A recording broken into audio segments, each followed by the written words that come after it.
Nick Sirianni's do over take two. Nick Sirianni's right, but it's still funny. Asked about the incident between the third and fourth quarter on Thursday Night Football last night. A.J. Brown had to be calmed down on the sideline. This was Nick Sirianni, head coach of the Eagles. The sideline there with A.J. and Jalen and all those guys. Yeah, I don't know. I didn't see what was going on with that. We're just trying to manage the game. You were the TV show that you kind of interjected there. Okay. Oh, got me. Okay, I do know. Here we go. What did you have to say to AJ and Jalen? I guess guys, the conversations we have on the field are going to be private, and the conversations we have in our locker room are going to be private. Y'all don't need to know what was going on right there. Correct answer by Nick Sirianni, and he's right. Media asked a lot. Rightfully, it's their job. What was going on? Not his job to answer. But I loved him pretending like it was nothing until he realized that he knew that it was something. Right now, the Eagles are 2-0 without having played their best football, which is, to me, always a scary thing. I don't look at the Eagles like there might be something wrong with them. I look at them like they've got great leaders and winners on that team, like Jalen Hurts. They'll figure it out. Do not write them off by any stretch. They can get it done. But I thought what happened last night, before and after that moment that Nick Sirianni was talking about, if you're looking for what are the differences between the Niners and the Eagles, from a Niners perspective, okay, from an Eagles perspective, you'd say we got an MVP quarterback or an MVP level quarterback. That's a major difference. But what happened between the third and fourth quarters, I think, illustrated maybe the inexperience at coordinator that they have, that the Niners don't have with Steve Wilks and Kyle Shanahan. Listen to this. With 5 minutes and 19 seconds left in the third quarter yesterday, the Eagles got the ball. And they did this. Run, short pass to Dallas Goedert. Run, pass to the running back, run. 5 runs in 7 plays to end the third quarter. Chewed up 5 minutes and 19 seconds. There was also a penalty in there against the defense. Chewed up 5:19.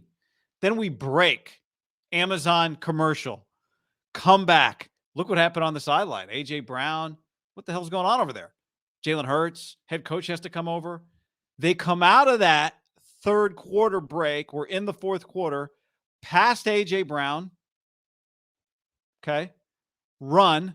Pass to Devontae Smith. Run. End zone shot to A.J. Brown. Actually hit it. Penalty. Bring it back.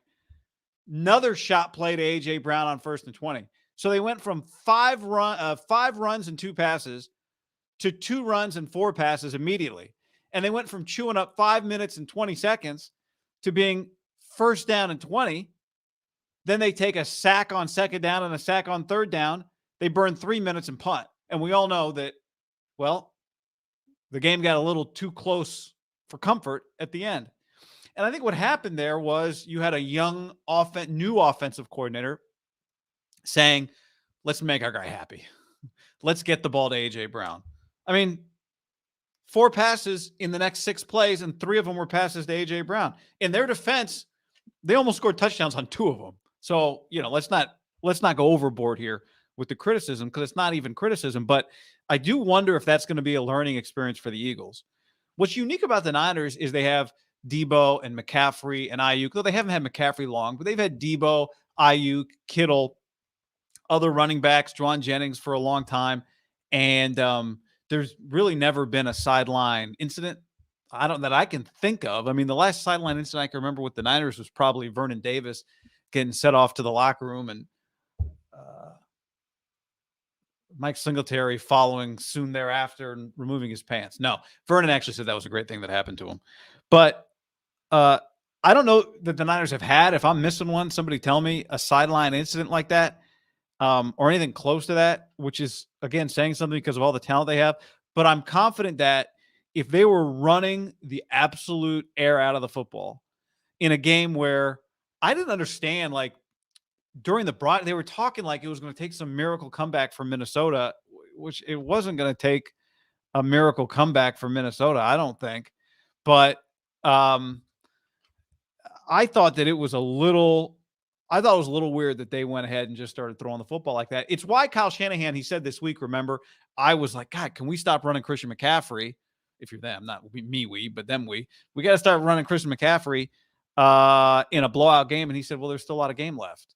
He got asked about it. He said, yeah, the Lions game that we almost blew a couple years ago, that was definitely in the back of my mind. So if I'm the Eagles, they ran for 254 yards yesterday. They pounded the rock.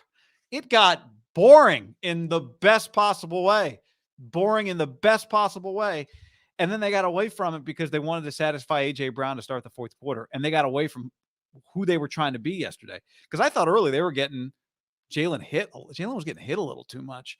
And they adjusted. I was impressed. Like, I thought it was a really good adjustment.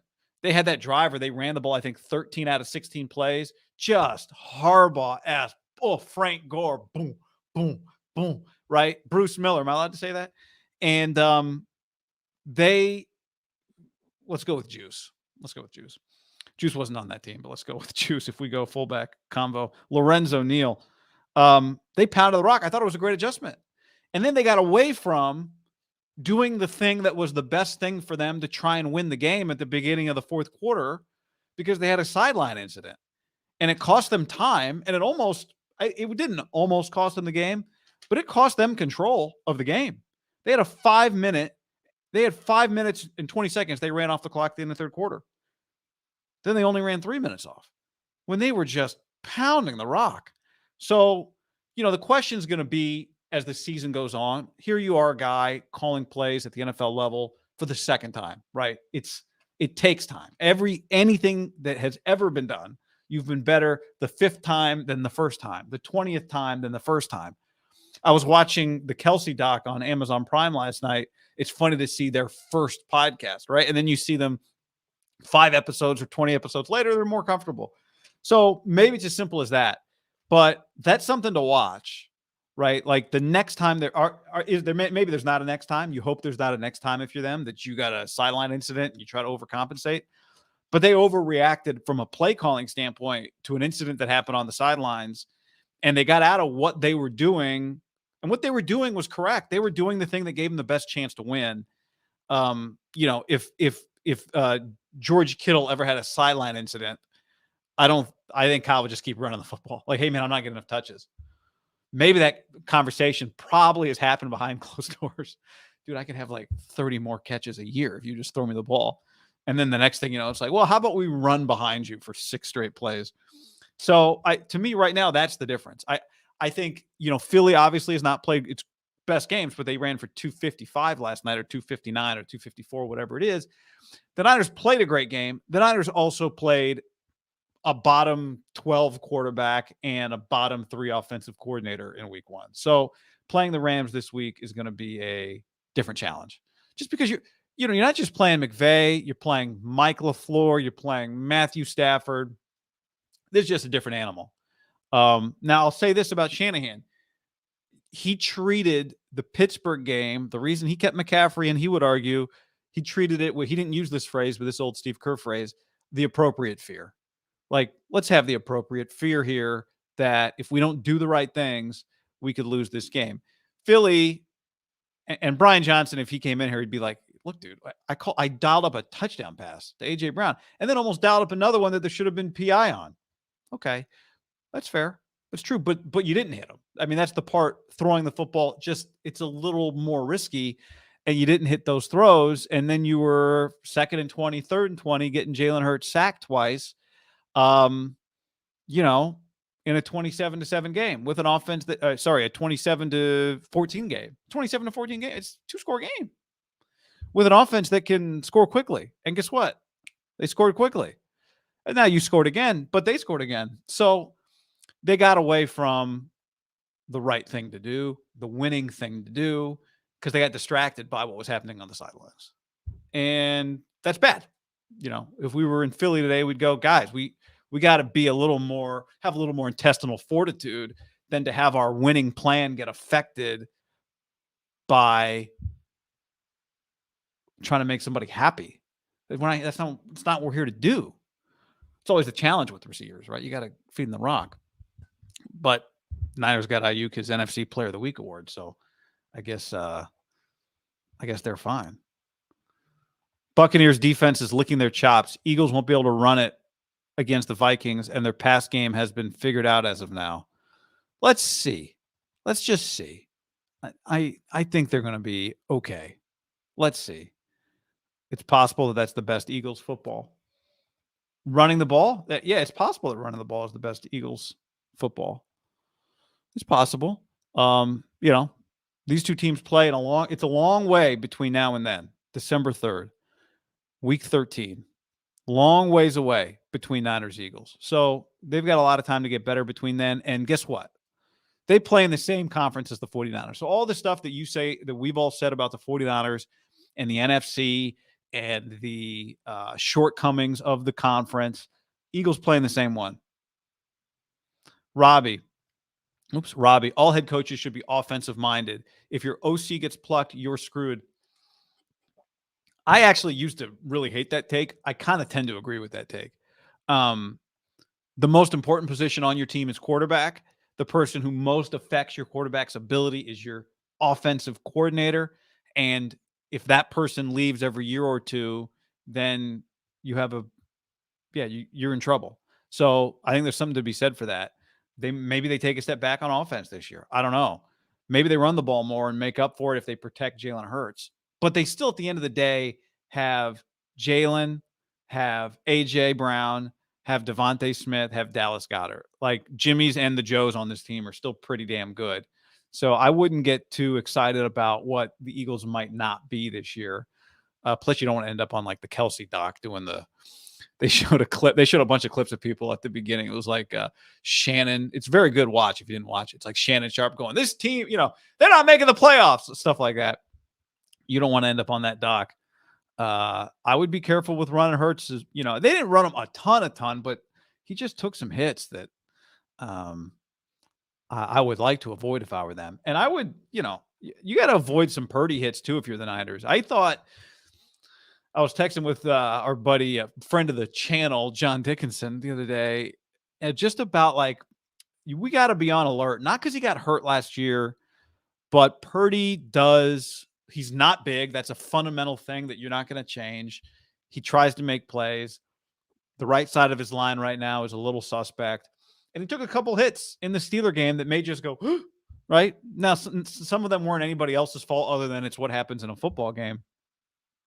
But it's definitely something to watch. So long way to go here. I'm not giving up on Philly, but one difference between these two teams right now is the experience of their coordinators, right? That's just a major. If we combined the amount of years Kyle's coming up on 20 as a play caller. I mean, it's not 20, but I wish I'd thought of this before we started here.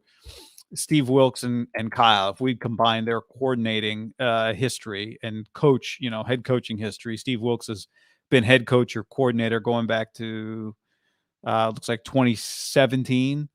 So it's not as long as it feels because he feels pretty established, but less experienced coaches have beaten more experienced coaches before. It's not about that, but I do think it's something to watch with them because we saw an incident last night in which the offensive coordinator's inexperience contributed to that game getting closer than it needed to be. There's no guarantee if they just keep running the rock, it's all fine and they put the game away. But if they kept running the rock, it probably would have been all fine and they would have put the game away. There's a lot of time left in that game when people started acting like it was going to take some miraculous comeback. Like, have you not watched the Vikings before? It's what the Vikings scored 21 points in 4 minutes. It feels like once a year. It happens all the time. I mean, I was watching them last night thinking like this, they're like a more efficient version of what we'd see every Sunday at 4:15 Pacific with the Chargers, Phillip Rivers trying they were down 17 points 4 minutes ago. Now here's Phillips sidearm slinging it in a one-score game. Oh, double coverage, the game's over. But I just too many people gave up on that game too quickly, including Philly. And that's one thing I know. Shanahan has some shortcomings when it comes to what happens from an injury standpoint to his running backs and his quarterbacks. But one thing I do know about him is he would have kept running the ball in that spot. And maybe that's the lesson that Sirianni's not the play. That's the crazy part is Philly has an offensive coach who's not allowed to be the play caller. He briefly was the play caller, and they took it from him. So, I would imagine part of his post-game assessment, hey, bad win, which is we're happy about, though. There's no such thing as a bad win. Celebrate all wins. But, man, we can't do that. I've been watching Colorado Coach Prime coverage all day long. And as I said this on the show the other day, before Jay Norvell, the head coach of Colorado State, said, my mom taught me you take your hat and your sunglasses off when you talk to grown-ups. I said, I like Colorado to cover this week, and I like it even more now. I mean, here's what I've watched so far today. I've watched Stephen A. from Boulder. The Rock is on right now as I'm watching this thing on McAfee show from Boulder. I must be watching. It was live already, I guess, or is it live now? I think it's delayed. Jay Norvell did not wake up this week thinking, you know what? This week, let's have Stephen A. Smith ripping me on the Pat McAfee show on a college game day set from Boulder on Friday morning. But things happen quickly. And that's what happened to him today. So I like Colorado this week. Not a stacked schedule, as John and I talked about this the other day. Not a stacked college football schedule this weekend. Washington, Michigan State is of particular interest. I'd say ASU, Fresno State is of particular interest. I'd say Idaho, Cal is of particular interest this weekend, I'd say. But I'm just scrolling through here. Like your best lines, just to judge. I'm not going to go through all the single-digit lines, but you got some like Syracuse, Purdue's a 3.5-point spread if you want to look for a game that might be close this weekend. We know something will pop up that'll end up being good, but Ohio, Iowa State. By the way, Ohio, Iowa State. I got a text from a buddy just now that said, has anyone ever seen a window close faster than Matt Campbell's window has? You wonder, did he miss his window? 1.5-point favorite, Iowa State playing Ohio. It felt like Matt Campbell was about to take some NFL job or something, some major job today. Brock Purdy's old coach. Now he's just getting ready for Ohio, hoping that Purdy's going to call and say, send me a helmet, so Kittle has to wear it. K-State, Missouri, a 1-point spread this weekend. So this is a lighter weekend of college football. What to watch for? This Cam Rising return for Utah. It's an FCS game against Weber State. So does he get back for that? Because they've got a big game next week. They play UCLA. Colorado, they got Oregon next week. Do they just keep this thing rolling and not have a letdown? That's what it feels like it's about to happen. So SC's off this week. And it's about, I think this is like a taking care of business week for college football. Tommy asks, is Colorado going to find a way to make every game personal this season? Well, we know this week is personal. We know next week is personal because after Colorado said they were leaving for the Big 12, Dan Lanning did a press conference, the head coach at Oregon, and said, what have they ever done for this league? And I saw somebody point out yesterday, hey, he wasn't talking about Coach Prime and he wasn't even talking about this Colorado team, which is true. But as we know, when it comes to bulletin board material, it doesn't, you're allowed to do whatever you want. It's your bulletin board. So it doesn't take much. And I would imagine that thing's on it. Anyway, a lot of NFL football that'll be worth watching this weekend. Niners play twice in less than a week. Niners play twice in less than a week. They play Sunday against the Rams. They play Thursday on Amazon Prime against the Giants. So Eagles are 2-0. There's a race for the 1 seed. Say what you want about what you thought Philly looked like. There's a race for the 1 seed, and the Eagles are 2-0 right now. So, you're going to play them. So you'll have some tiebreaker, I guess, at some point if you need it. And it feels like that thing might come into play as a tiebreaker because I have a feeling Philly, even as they figure things out, is going to win games. They got Tampa this week or next week on Monday Night Football. They got a lot of time for that game. I know somebody said in the comments like, oh, we got, they're not going to be able to run the ball against Tampa. They got Tampa. They're not feeling themselves right now, Philly, and they've got a lot of extra time to prepare for the Bucs. They're going to beat the Bucs on Monday Night Football. They're going to beat Baker Mayfield. Then they got the football, Washington. Then they got the Rams. Then they got the Jets. There's a good chance they're 6-0, 5-1. Okay. There's a very good chance they're 6-0, 5-1. So, it's you got to keep winning. Niners have to win. If the Niners lose the game, you go, it's only 2 games in, which is true. But now that's one game you got to make up against the Eagles. It's just you're playing from behind 2 weeks in. You don't want to play from behind 2 weeks in. So big one. A lot of big games this weekend. Talk to you guys on Sunday. This was a little Friday quickie. Thanks for hanging. Don't forget, we're sponsored by Tito's Handmade Vodka. Enjoy it responsibly this weekend. Crafted to be savored responsibly. Send us pictures, DMs, tag us. You enjoying your Tito's. Thanks for that. And if you are watching on YouTube, hit that like button. Subscribe to this channel. A lot of content coming. So as always, we appreciate your support of the show and of things that surround the show like this. So like it, subscribe to the channel, help it grow. If you're listening to the pod, share it with somebody. You know what? This will be on the podcast feed. MIDDLEKAUFF just texted me. He said, hey, if you're doing a little video, put it on the podcast feed. Good idea, John. So this will be on the podcast feed too. And yeah, thanks everybody. Have a great weekend. Later.